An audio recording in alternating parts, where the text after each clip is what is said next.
Bueno, como le iba diciendo, antes he explicado a mis compañeros que usted comenzó su carrera en el manga y rápidamente pasó a trabajar en un estudio de animación. ¿Cómo supuso para usted este cambio? Trabajando con el manga, lo que pretendía era perfeccionar y pulir mi estilo. Pero cuando empecé a trabajar con animación, me pareció más interesante las posibilidades que tenía crear movimiento de lo estático.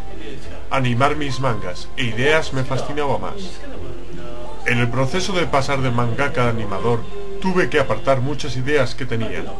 Y trabajando en mis películas se me quedaron muchas ideas sobrantes. En el 2004 tuve la oportunidad de hacer Paranoia Agent, una serie de 13 episodios en la que disponía de total libertad creativa. Estoy muy contento porque me permitió hacer muchas ideas que dejé estancadas y consideraba que valían la pena no tirar. Ha trabajado sobre 2 adaptaciones de obras literarias. ¿Cómo se ha enfrentado a ellas y cómo ha dejado caer la esencia Satoshi Kon sobre ellas? Dejar caer la esencia Satoshi Kon. Creo que ese es un gesto demasiado suave. Con Perfect Blue, más que caer, se abalanzó. Fui muy exigente y presioné al estudio para que me dejara reescribir el guión, y así incluir ideas personales que podían complementar muy bien. Las novelas de Perfect Blue y Paprika contienen muchos elementos que considero un fantástico vehículo para dejar llevar mis inquietudes. En Paprika, por ejemplo, hay muchos personajes, y es una novela muy extensa. Si tuviera que mostrarlo todo, la película sería eterna.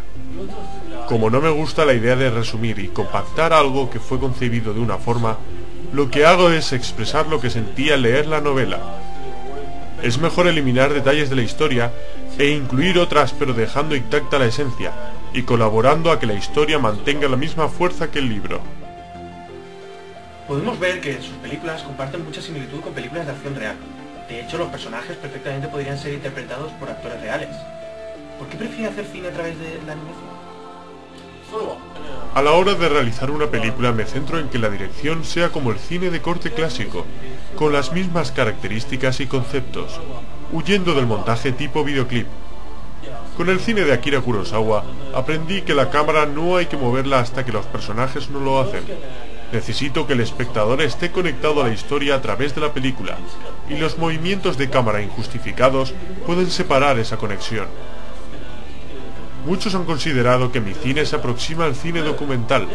Es cierto que lo que pretendo es crear historias realistas, con personajes cercanos, pero no por ello la animación tiene que ser un factor en contra. La animación es tan válida como la realidad para contar una historia. La animación me permite representar esos puntos de vista que de otra forma no tendrían el mismo efecto. En mis películas existe la animación que está subordinada por las mismas leyes que el mundo real, y cuando entramos en el mundo de los sueños existe otro tipo de animación donde no hay reglas y todo es posible. Gracias a la animación podemos representar la fusión de esas dos realidades. Mira, este es otro tema que me gustaría que nos hablara. Usted tiene la particularidad de mostrarnos una realidad que va fusionándose con una irrealidad. Llega un punto que esa ficticia realidad se convierte en más real que la propia realidad, donde el espectador y los personajes ya no saben si se encuentran en un mundo real o irreal, o una mezcla de ambos. O todo es una paranoia suya y le divierte este juego. En el budismo existe una rama de pensamiento llamada Kegon, que se basa en la idea de que dentro del mundo hay más mundos, y dentro de cada uno hay unos mundos más pequeños que a su vez albergan mundos mayores, como capas que se superponen. Me gusta ese concepto. Para mí no existe una única realidad, sino que se desarrollan varias realidades en un mismo espacio y al mismo tiempo.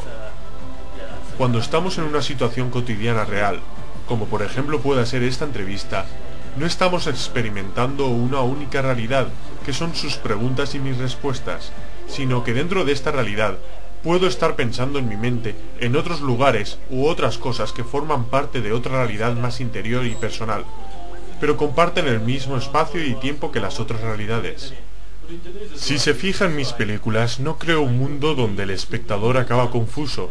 Le doy una lectura legible. Representar los sueños o otra realidad no tiene por qué engañar la percepción del espectador. Todo tiene pies y cabeza. ¿Qué le sugiere la palabra paranoia?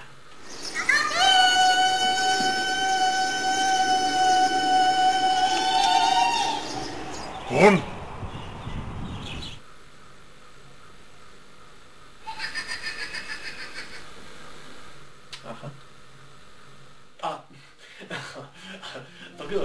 Me gusta que me haga esa pregunta. Considero que todo el mundo necesita algo aparte de la realidad para seguir adelante. Sueños, fantasía e incluso la paranoia. De otra forma, la vida sería muy dura. Por lo tanto, no creo que la fantasía y la paranoia sean nocivas. Es mucho más interesante una realidad filtrada con la fantasía y la paranoia que una realidad plana. El nombre de la protagonista de su última película es Paprika, que en realidad es una especie de pimiento, y podemos ver que el diseño del personaje nos recuerda por los colores usados a un pimiento. Desde Millennium Actress se ha encargado de realizar los diseños de personajes de sus propias películas. ¿Qué criterios tiene a la hora de crear un personaje? Me gusta crear personajes humanos que su aspecto físico sea normal y fácilmente identificable, pero que su mentalidad sea más compleja, para que vayamos descubriendo su esencia durante toda la película desde que comienza hasta que termina. No me gusta crear personajes con aspecto heroico y valiente. Paprika es la única que se corresponde a esa actitud, pero por una base lógica, es el contrapunto de su verdadera identidad. Los personajes van evolucionando durante toda la historia, enfrentándose a situaciones extremas que los hacen hacer cosas que nunca se vieron capaces de hacer. En mis películas no hay personajes masculinos, jóvenes, guapos y atléticos. Son personajes de mediana edad y bastante torpes, pero que en su interior se encuentra escondido todo ese espíritu joven y fuerte. Una característica suya es que la mayoría de sus historias están protagonizadas por personajes femeninos, con problemas de identidad, cuestionando cuál es su verdadera personalidad. Pero la pregunta es, ¿quién es Satoshi Kon? ¿Y tú me lo preguntas? Satoshi Kon, eres tú. No, ya me gustaría a mí. No, Satoshi Kon eres tú. No, tú. No, tú. Sí, Satoshi Kon efectivamente soy yo. Me gusta crear personajes reales, enfrentándose a situaciones irreales procedentes de su mente, y considero una actitud bastante real el cuestionarse la identidad. Dime, ¿quién eres tú? El mejor ejemplo es el de Mima Kirigoe, la protagonista de Perfect Blue. Mima pasa de ser una niña a la que el público adora a una mujer que el público desea. Se convierte en un objeto. Mima intenta sobrevivir a este proceso y toma decisiones que acabarán manchando su pureza personal y por lo tanto la pureza de la Mima que compartió con el público. Es entonces cuando despliega dos identidades, la Mima real al borde de la depresión y la Mima del público. Una Mima ficticia que cada vez se va haciendo más real y dominando su existencia. La lucha que tiene que hacer consigo misma es el proceso que la llevará a convertirse en la auténtica Mima. Acabemos de una vez. No es necesario que existan dos mimas. ¡Yo soy la verdadera! Y con respecto a que todas mis protagonistas son mujeres, se debe a que no soy una mujer. Es cierto, al ser un hombre, para mí un personaje femenino es más fácil de crear, porque me deja un margen de imaginación creativa. No lo entiendo del todo, y es mejor así, porque puedo inventar su carácter más libremente. Todas sus películas comparten esa estructura tan característica suya. En cambio, llega Tokio González y descoloca a todo el patrón. ¿Por qué una película totalmente diferente del resto? En cada proyecto busco hacer algo diferente de lo que he hecho con anterioridad. Con Perfect Blue y Millennium Actress acabé con la sensación de que había hecho películas muy parecidas. Mostraban un mismo tema y una misma realidad. Cuando terminé la segunda me centré en encontrar una historia totalmente distinta de la forma que lo había hecho anteriormente. Más realista, con personajes costumbristas y en un entorno más real. Además, el tema de la indigencia estaba muy presente en mi vida en esa época. Lo veía todos los días en la calle. Lo duro e injusto que es el trato que se le da a la gente sin techo. Y quería tratar la búsqueda de la felicidad desde ese punto de vista. Viendo su filmografía, se puede respirar el amor y el respeto que le tiene al cine en general. ¿Podría comentarnos algunas de sus influencias? Tengo tantas influencias que no sabría reconocerlas todas. Muchas de ellas salen inconscientemente y otras las dejo escapar libremente en forma de homenaje. Por ejemplo, en Millennium Actress y en Paprika homenajeo a Kurosawa. Lo considero un maestro del que he aprendido mucho de su cine. También admiro el estilo marcado por John Ford y Billy Wilder.